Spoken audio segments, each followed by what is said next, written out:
Olá, meu querido amigo, minha querida amiga, que bom mais uma vez poder entrar na sua casa e juntos conhecermos um pouco mais sobre a Palavra de Deus. Estamos vivendo o mês de setembro e a Igreja no Brasil nos convida a estudar, a nos aproximarmos de uma forma mais intensa desta palavra, que devemos comunicar através do nosso testemunho e da nossa presença também entre os nossos irmãos e irmãs.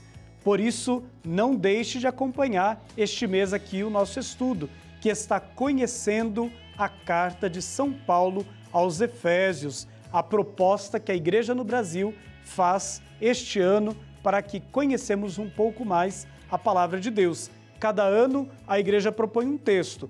Um ano estudamos o Antigo Testamento e um ano novo. E este ano estamos aí, diante deste texto, desta carta tão importante nas Sagradas Escrituras e que se encontra entre os textos do Novo Testamento. Mas antes de começarmos o nosso estudo, é preciso nos colocarmos em oração, pedir que o Espírito de Deus nos ajude a compreender o que Ele deseja nos falar através da sua palavra. Por isso, convido você a rezar comigo esta oração. Ó Deus, fonte de toda a luz, suplico-vos que iluminai meu entendimento, dai-me um espírito diligente e dócil, e um desejo eficaz de aplicar o que quer que eu leia para a glória de Deus, a santificação de minha alma e a salvação do próximo.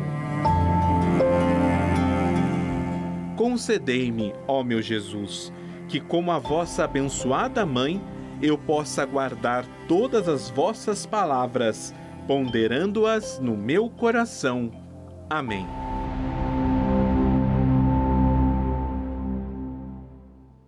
E se você perdeu um dos nossos programas e deseja rever, aprender um pouco mais daquilo que já estudamos aqui no programa Jornada Bíblica, um caminho de fé e vida, basta visitar as nossas redes sociais, o YouTube, e lá, através da hashtag Jornada Bíblica, você pode recuperar um dos programas que você deixou de assistir ou que quer rever para ampliar os seus conhecimentos acerca da Palavra de Deus. Como eu disse no início do programa, estamos vivendo o mês da Bíblia e este ano a Conferência Nacional dos Bispos do Brasil nos convida a conhecer um pouco mais sobre a carta de São Paulo à comunidade de Efésios. Já fizemos um primeiro estudo sobre esta carta e, mais uma vez, hoje no nosso programa, nós queremos acolher o padre Cláudio Bus, ele que é professor da Faculdade Deoniana aqui na cidade de Taubaté, vizinho de Aparecida. Bem-vindo entre nós, padre Cláudio. Obrigado pela saudação, igualmente, tá? É uma alegria poder participar desse encontro, dessa partilha, né, sobre a carta de São Paulo aos Efésios com todos vocês. Com certeza será de muito fruto. Muito obrigado. E para a gente começar aqui o nosso bate-papo, padre Cláudio, o que Paulo vai falar então sobre a importância do batismo para os novos membros, né, e para os reconciliados com Deus, dentro desta carta que estamos estudando? Bem, olhando um pouco para a história, quando essa carta ela foi escrita a uma comunidade, a comunidade que Paulo permaneceu durante um longo tempo, talvez tenha sido a mais importante comunidade de Paulo, a comunidade de Éfeso. Atos dos Apóstolos demonstra que lá ele permaneceu durante 3 anos. E ele coordenava as outras comunidades também a partir desta igreja de Éfeso. Paulo converteu muitos gentios, ou seja, muitos pagãos à fé cristã. Junto com esses pagãos também existiam alguns judeus, porque sabemos na antiguidade que quase todas as cidades ou as províncias do Império Romano sempre possuíam colônias judaicas. Paulo vai ter justamente esta perspectiva de que o batismo ele iguala todos os fiéis. sejam eles judeus cristãos, sejam eles gentios cristãos. Como a gente pode ler lá em 1 Coríntios, né? Não há nem homem nem mulher, não há escravo nem livre, né? Não há isto, não há aquilo, todos vós sois um em Cristo Jesus. Bem, diante da realidade do mundo, há sim divisões, há classes sociais, há outras questões que muitas vezes podem dividir. Mas o batismo para Deus, para Cristo, ele iguala todas as pessoas, formando todos em uma só unidade, como vai dizer São Paulo nesta sua carta. Então, na verdade, é uma mensagem também de esperança, é uma mensagem que nos anima a dizer, bem, eu não sou menor diante de Deus, eu sou igual a todos. E esta igualdade de todos perante Deus é o batismo quem realiza. Por isso ele é o sacramento de entrada na igreja, enfim, na vida em Cristo. Interessante, Padre Cláudio, que o senhor falava uma palavra que hoje, eu acho que todas as instâncias da igreja refletem muito, a palavra unidade. Então, o que a carta de Efésios nos ajuda a entender o que é a unidade para a igreja daquele tempo e que nos ensina a viver a unidade hoje? Ele vai falar, por exemplo, no capítulo 4, ele vai dizer assim, há um só corpo, um só Espírito, uma só esperança, uma só vocação, um só Senhor, uma só fé, um só batismo, um só Deus. Enfim, né? Nesse capítulo 4, logo ao início, nos versículos 4 e 5, ele vai um pouco assim, esmiuçar essa unidade. E ela é importante dentro de um mundo tão dividido, tão polarizado que nós vivemos. Há uma só fé, há um só batismo, há um só Senhor, há um só Pai de todos. Então, isso quer nos colocar dentro de uma perspectiva de que, na visão de Deus, ninguém é mais do que o outro. E ninguém tem o direito também de querer, né, diminuir alguém. Nós temos isso muito na nossa sociedade.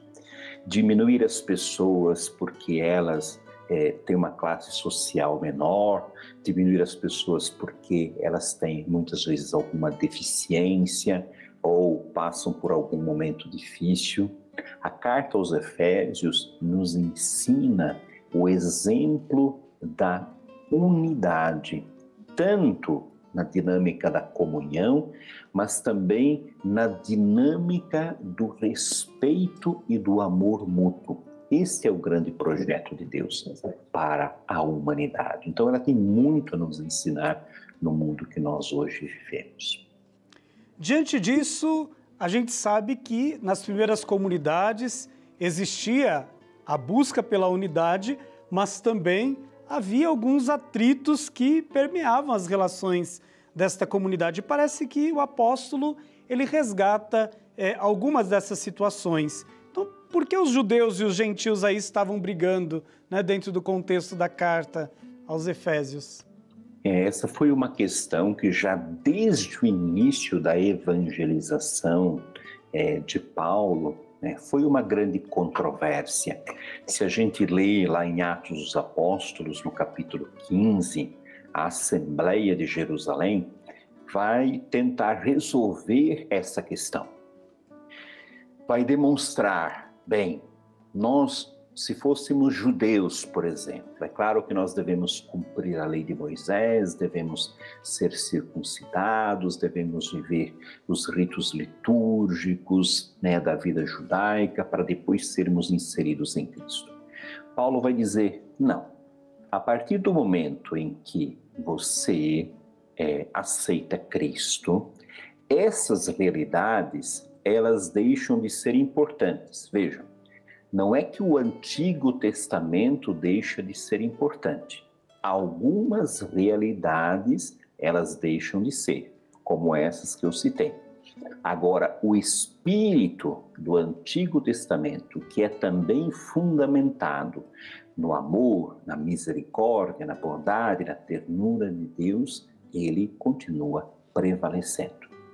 Com isso, Paulo queria dizer: vejam, vocês judeus, vocês também devem entrar pela porta da fé, não pela porta da lei da circuncisão. Da mesma forma, vocês gentios devem entrar também pela porta da fé, não pelos valores pagãos que vocês trazem, culturalmente. Quando você se torna cristão, você se torna uma nova criatura. Portanto, esta porta de entrada, ela é a mesma para todos, tanto judeus como para gentios. Os judeus, na verdade, queriam ficar com as suas tradições, mas também os gentios queriam ficar, muitas vezes, com aquilo que haviam aprendido culturalmente. E Paulo vai dizer: não, aceitando Cristo, nós aceitamos outros valores, outros parâmetros de vida. Padre Cláudio, o senhor pertence a uma família religiosa, uma congregação que tem aí um trabalho bonito também com a nossa juventude, e estamos vivendo o mês vocacional. O que o senhor deixaria aí de mensagem para os nossos jovens a partir da carta de Efésios, neste momento que somos chamados a redescobrir a riqueza da missão da igreja? Eu deixaria aquilo que está ao início da carta aos Efésios, que eu acho o hino mais belo de todo o Novo Testamento. Quando ele fala, eu creio que são 5 bênçãos. Deus primeiramente nos abençoou, já desde antes muito do nosso nascimento. Ele nos escolheu, ele nos predestinou a participar da sua própria vida. Ele nos dá a conhecer o mistério do seu amor e, além disso, ele também quer com que nós partilhemos do seu projeto para a humanidade, que é o projeto da unidade. Eu sei que os jovens sonham muito, isso é muito bom. Porque, assim, é claro que a gente pode, muitas vezes, se basear em outros pensamentos, em outras filosofias, em outras culturas. Mas veja como o Evangelho nos dá um verdadeiro sustento de valores que hoje os jovens procuram viver e procuram lutar. Os valores da unidade, os valores da igualdade, os valores que permeiam, na verdade, a comunhão entre as pessoas e tudo mais. Para mim, seja a vocação que você escolher, seja a vocação presbiteral, religiosa, ou mesmo a vocação matrimonial, seja fiel a ela. Busque viver aquilo que Cristo, na verdade, te abençoou, como ele próprio diz, com bênçãos espirituais e toda sorte. Assim você vai construir a sua pessoa, a sua personalidade de forma coerente, de forma firme, e vai ajudar também a sociedade, o mundo, a testemunhar aquilo que você traz encarnado, como Evangelho, na sua própria existência. Padre Cláudio, muito obrigado por esta presença. E a gente sabe que a gente começa a conversar aqui, o tempo passa, mas na próxima semana nós vamos estar aqui para estudar, então, o capítulo 5, dos versículos de 6 a 20. E você já lê aí o texto, que semana que vem o Padre Cláudio volta aqui conosco para nos ajudar a mergulhar mais um pouco nesta importante carta de Paulo à comunidade de Efésios.